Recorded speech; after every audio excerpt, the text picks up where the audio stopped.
नमामि कृष्णं यशोदो संगलालितं भूतना सुपयपानरक्षिता शेषवारदो प्रभुर्नंद कुमारो मे स्वामी सुभांजा उतार्थोऽहं उतार्थोऽहं श्री हरिदास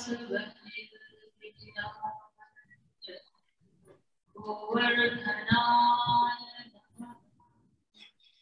श्री राधा कृष्ण श्री यमुना कृष्ण श्रीमदाचार्य चरण कमले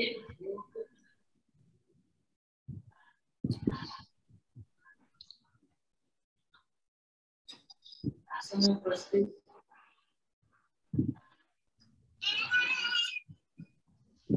प्रिय भाग्यवान वल्लभ के लाडीले वैष्णव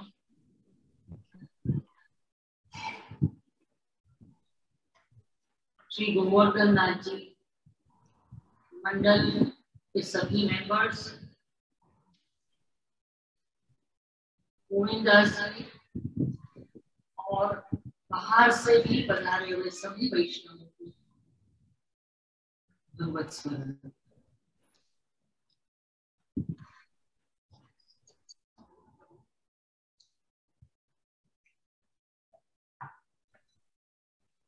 आज का विषय है प्रभु कैसे मिले।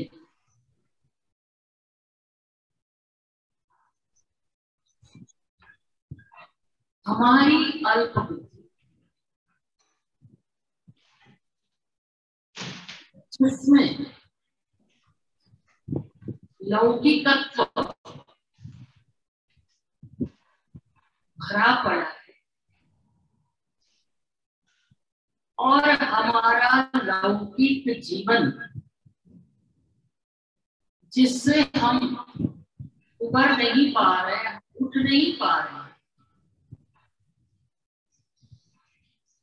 ऐसा जीवन और ऐसी बुद्धि, इसमें केवल एक ही प्रश्न आता है कि मैं सुखी पूर्ण जीवन कैसे जीऊं।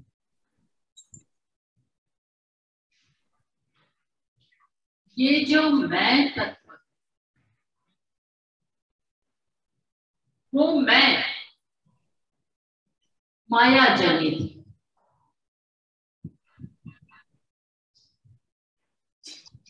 ये मैं भला व्यक्ति हूं। इस तरह की भ्रमणा में जीने वाला जीवात्मा केवल अपने बारे में सोच सकता है।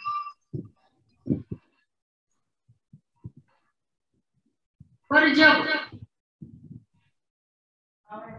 गुरु की कृपा होती है, भगवतियों का संग होता है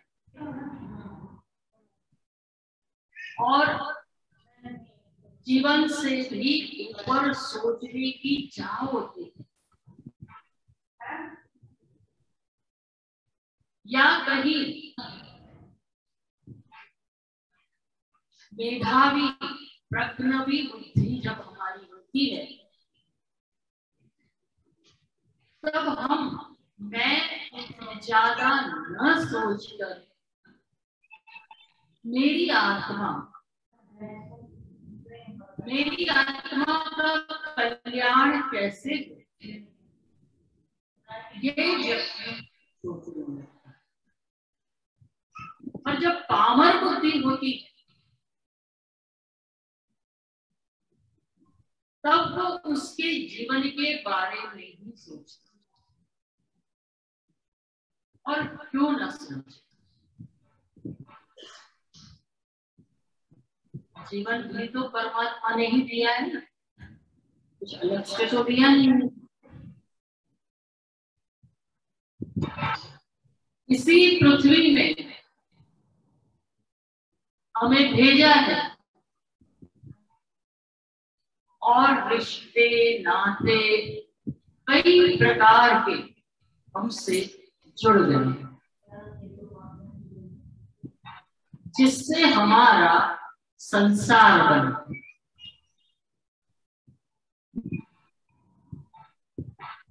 और ये संसार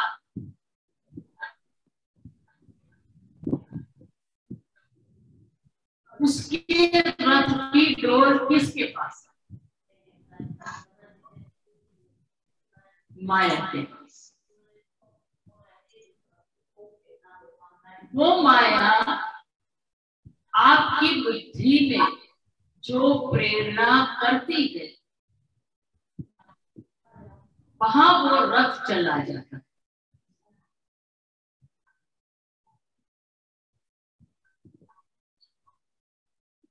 और उस माया को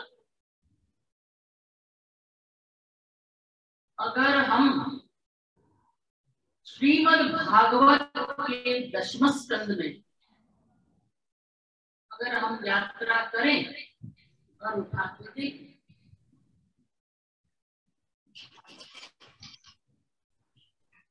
तो उस समय प्रभु के प्रादुर्भाव महोत्सव में छठवां ही दिन था, छठी का।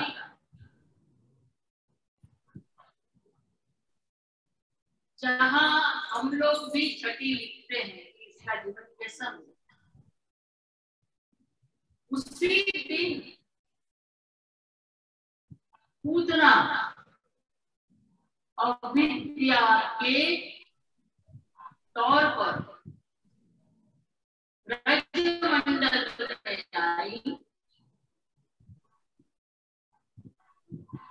यशोदा नंदन उनके पास मिलने की चाह रखकर अविद्या का स्वरूप पहले पहचाना। श्री महाप्रभु जी ने सुबोधनी जी के अंदर ये सब अध्यास अविद्या पंच पर्वा अविद्या, ये सबके विषय में बहुत सुंदर प्रकार श्री महाप्रभु जी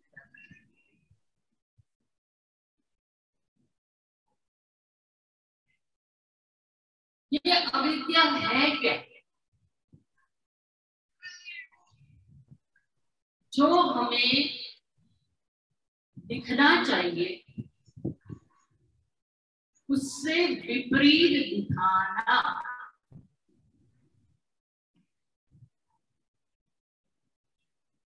यानी जो आईना आप सन्मुख रखते हो और आप जो दिखते हो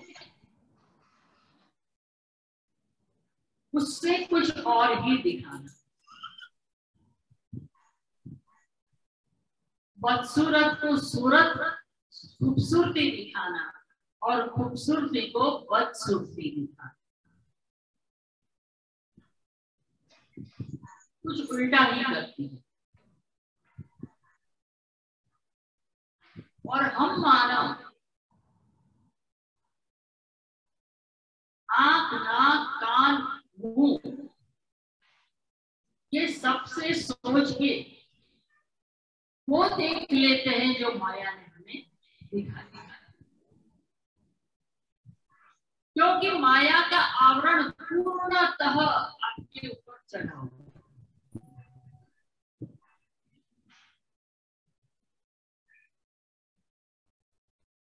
पर जहां कृष्ण विराजते हैं वहां माया नहीं, जहां मोहन हो वहां माया नहीं, और जहां माया हो वहां मोहन।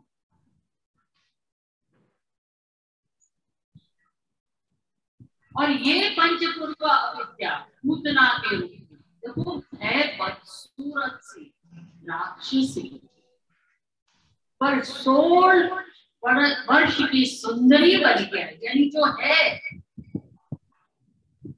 वो न दिखाते हुए लोगों को भ्रमित करती हुई षोडशीय एक सुंदर स्त्री बन के आई। और फिर क्या, हलाहल विष अपने अंदर,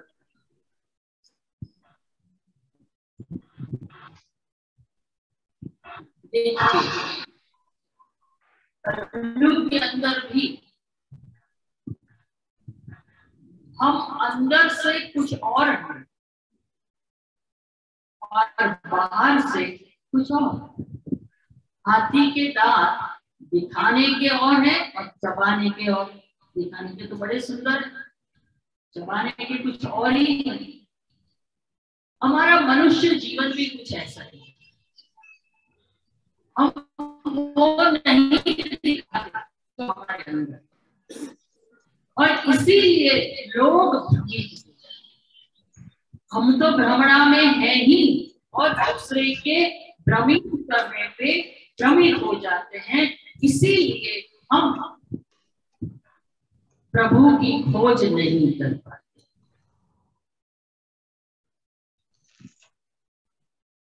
और ब्रजमंडल में आकर जहां जो क्षेत्र प्रभु ने अपने कृपा से वर्ण करके वो क्षेत्र को चुना और उनके वासियों को चुना, जिसे वर्ण करना कहते, वर्ण की,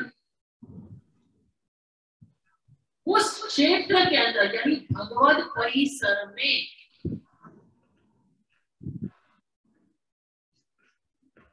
वहां पर वो पहुंचे। जैसे मैं एक दृष्टांत दूं, आप सभी लोग भगवत दर्शन के लिए और भगवत सत्संग के लिए हवेली में मंदिर में जाते हो ना, वहां पर एक दहलीज, फिर दहलीज को पार करते हो तो वहां आपको तेरा यानी पर्दा। अगर कृष्णान के मंदिर में जाओगे तो वहां लाल तेरा दिखेगा, और मर्यादा मार्ग में जाओगे तो वहां कोई भी प्रकार का तेरा दिख सकता है। तो यहाँ तो विशेषतः लाल ही तेरा। अब आप अपने अंदर अनेक प्रकार के विचारों को लेकर घर से निकलते हैं, मुझे ये काम करना है, मुझे वो करना है, मुझे घर पहुंच के तो जल्दी ठाकुर जी के दर्शन करके ये करो वो करो, यानी अनगिनत विचारों को लेकर। किसी को दुकान खोलने में, जब किसी दुकान खोलने जाओ, अरे ये ग्राहक आ गया होगा, अरे पूरा मन में कचरा भर के, क्योंकि ईश्वर के तरफ जाने वाली कोई चीज ना हो कचरा। जो ईश्वर की तरफ जाती हो वो कचरा नहीं।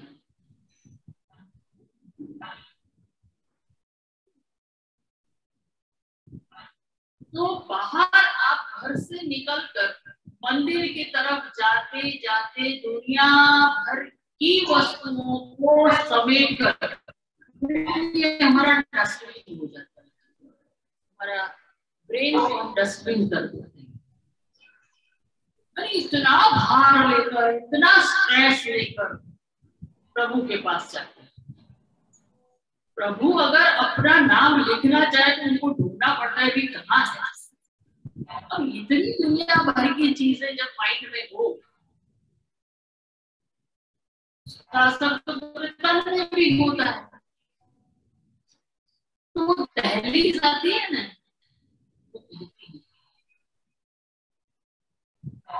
अरे वैष्णव आत्मा, ये दहलीज एक ट्रांजिट है। बाहर लौकिक है, अंदर अलौकिक है और बीच में है ट्रांजिट।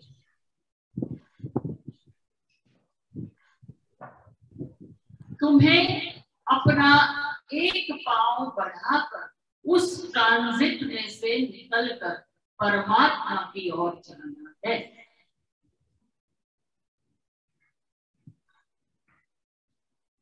तो पहले हम दहलीज को लगाते हैं। क्यों? भगवान की दहलीज है, उनके पास जाने के लिए हम स्मरण करते हुए जाते हैं और स्मरण करके ये भावना रखते हैं कि हे प्रभु, हे कृपानाथ, हम जिस प्रकार से हमें जो जीवन में जी रहे हैं, ये मोह माया ममता के, उसमें से निकलकर आपकी अलौकिकता में, आपकी दिव्यता में, आपके दिव्य जीवन में हम प्रवेश कर सकें। तो ये मन में हम लेते हैं, यानी पॉजिटिविटी। नेगेटिविटी को बाहर रखना है, जैसे अपने चप्पल बाहर रखते हैं तो वो सारी दुनिया का कचरा लेकर चप्पल चलती है, नीचे तो वही है ना, फिर हम उतारते हैं और फिर प्रभु की दहलीज पे आते हैं, तो वहां से पॉजिटिविटी की शुरुआत होती है। और दहलीज में हम एक कदम अंदर, एक कदम बाहर, हमारे साथ होता क्या है, तो दोनों कदम से अंदर नहीं जा पाते, यहाँ प्रॉब्लम। आधा तो बाहर छोड़ा और आधा अपनाने के लिए गए, तो क्या होता है, न खुदा ही मिला, न विशाल सनम, न इधर के रहे न उधर।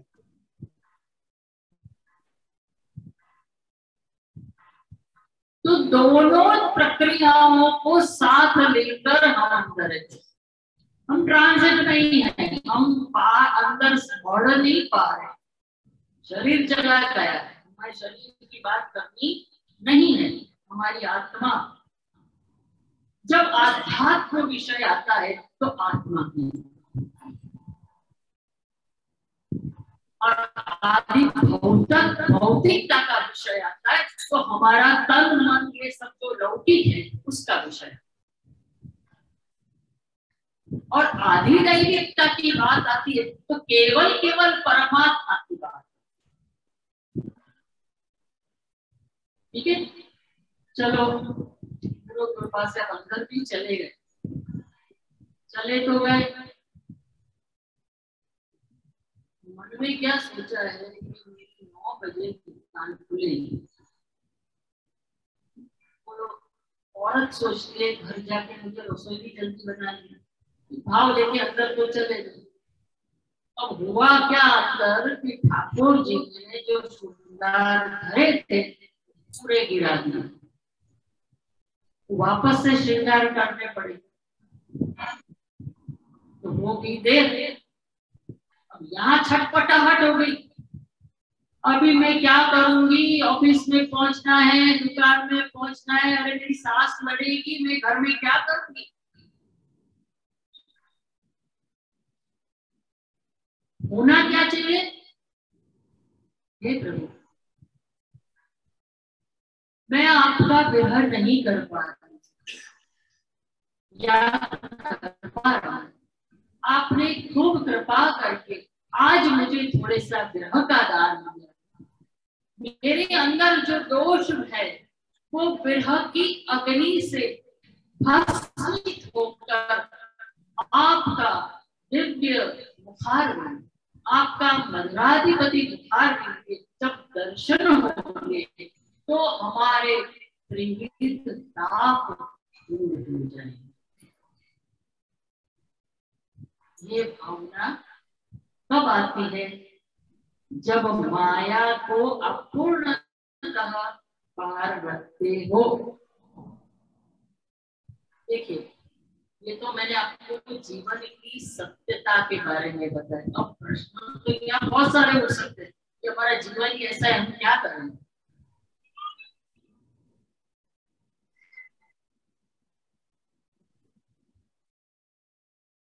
तो महाप्रभु जी कहते हैं, अरे भाई भगवान ने बुद्धि दी है ना तुमको, कि ऐसे सेफ डिपॉजिट वॉल्ट में रखने के लिए, बैंकों में जैसे भरे रहते हैं, उपयोगी नहीं करते, तो उसके लिए भी है कि तुम्हारे जीवन का कार्य करने के लिए दिए।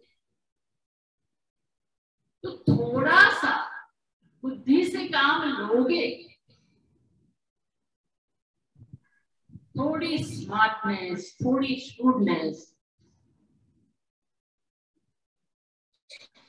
और थोड़ा सा आप बुद्धि से जीवन का विचार करके अपने लोग ये सोच के देखो, प्लानिंग हम सब अपने जीवन में करते हैं। आजकल तो कितनी तरह के मैनेजमेंट आते हैं,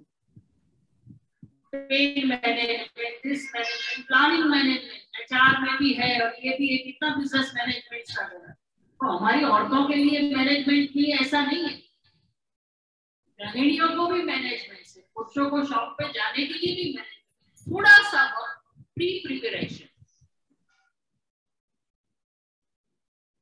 ऐसा भी हो सकता है जब हम बिजनेस करते हैं तो लॉस का भी सोच के करते, ऐसे लॉस हो तो हम उस समय क्या करें, होता है ना।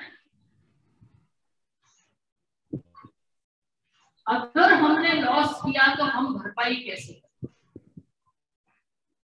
क्या होगा। अगर ये सोचे बिना कोई भी बिजनेस करता है तो जब लॉसेस आता है तो बिल्कुल पायमाल हो जाता है। तो हमेशा वल्लभ कहते हैं कि भैया तुमको बुद्धि दी है, कुछ कार्य बुद्धि से करो। ये कौन सा मैनेजमेंट है, जैसे कि गुलाब है, कोमल है, और कांटे उसकी सुरक्षा के लिए दिए, कोमलता की सुरक्षा काटे। ऐसे हृदय के सुंदर भावों का जो कोटियार है, उसकी रक्षा करने वाला वो है बुद्धि। इमोशंस रखना अच्छा है, पर इमोशनल हो जाना सही नहीं।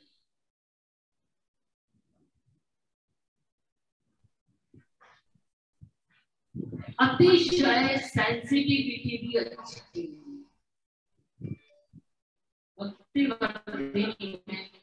महाप्रभु जी ने बहुत सुंदर समझी, बहुत सेंसिटिव हो जाओगे, यानी आप में धैर्य की तत्व नहीं है, पेशेंस नहीं है, और हर चीज में इम्पेशेंट हो जाना तो वो तो लौकिक जीवन भी बिगड़ता है और अलौकिक जीवन भी बिगड़ता है। तो यहाँ पर कहाँ पर धैर्य रखना और कहाँ पर विवेक बुद्धि से कार्य करना, और कहाँ पर हमारे अंदर जो प्रेम नाम का तत्व है उस बीज को कहाँ संभालना, ये हमें बुद्धि से सोचना पड़ता है। वे जितने भी बैठे हुए हृदयवादी व्यक्तियों को कह रही, इमोशनल लोगों को ये कह रही हूँ, यानी कि मैं नहीं कह रही हूँ, श्री महाप्रभु जी कह रहे, उन सबको कहा है कि अगर प्रभु की प्राप्ति करनी है तो भावनाओं को अंदर सुंदरता से सजो कर रखिए, और बुद्धि रूपी, क्योंकि हमारे प्रभु कैसे चतुर शिरोमणि, रसिक सुजान, उत्तम वस्तु के भोक्ता। ये शब्द कहने के लिए नहीं है, जीवन में क्या है समझने के लिए। श्री हरिराय जी महाप्रभु जी बहुत सुंदर अपने हरिराय भाग मुक्तावली में समझाते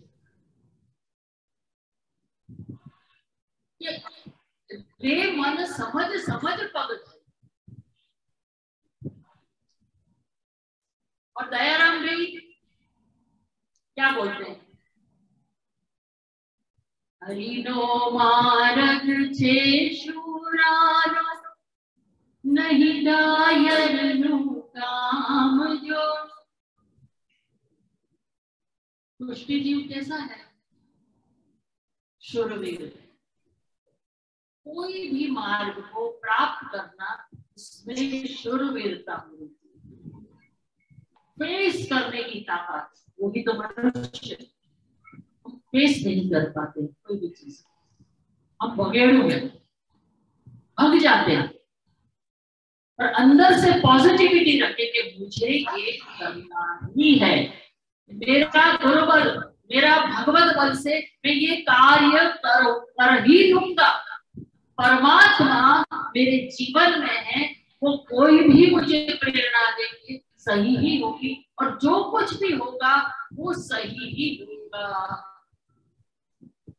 निजे छात्र करिष्यति, प्रभु सामर्थ्य देते हैं और प्रभु ही कार्य संपन्न करेंगे। मैं जीवात्मा कौन करने वाला, उनकी कृपा से सब होता है, और जो होता है वो अच्छे के। ये पॉजिटिविटी, ये बात जब जीवन में आती है तो दुख नाम का तत्व हमसे दूर, धैर्य नाम का तत्व हमें आ जाता है, विवेक बुद्धि आ जाती है, तब जाके आश्रय की स्थिति। और ये जब आश्रय सिद्ध होता है तब हमारे जीवन में प्रभु का प्रवेश होता है।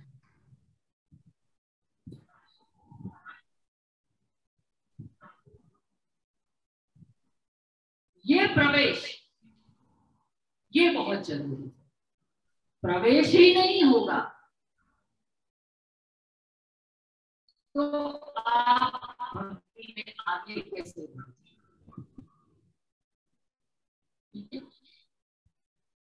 तो विवेक बुद्धि कैसी होनी चाहिए, विवेक।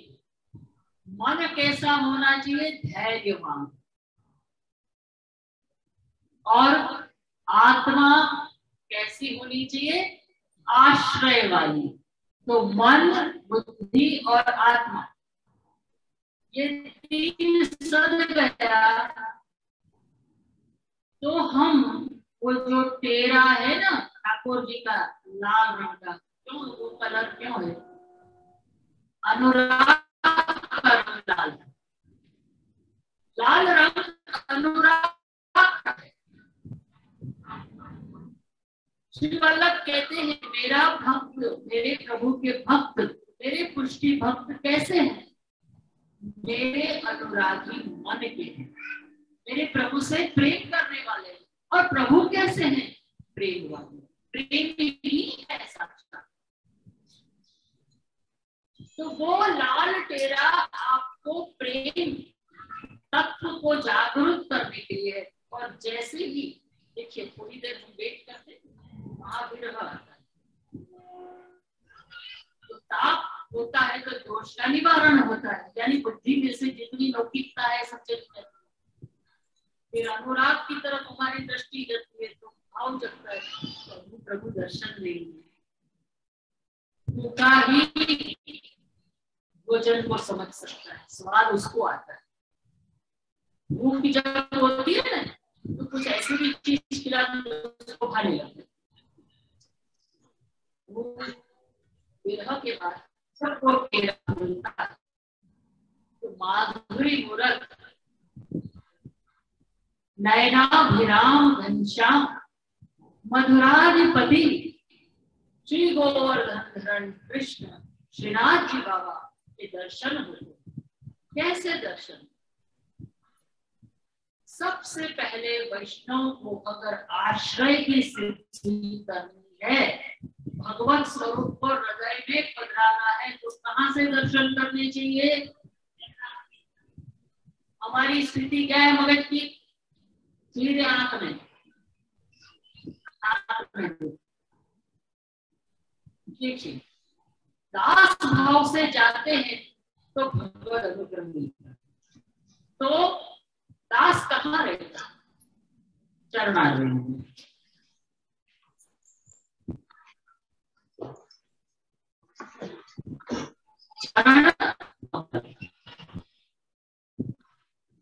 ये चरण कैसे है? कमल जैसे। और उस चरण कमल में हम जब भगवत आश्रय करके विराजते हैं, चरण की सेवा करते हैं, और धीरे धीरे प्रभु फिर कैसे है? कृपालु है। ये स्वरूप, ये जो धारक स्वरूप है, सब धारक वैसे बड़े बड़े आपको ऐसे देखते नहीं, वो कैसे देखते हैं? कमल है, तो कमल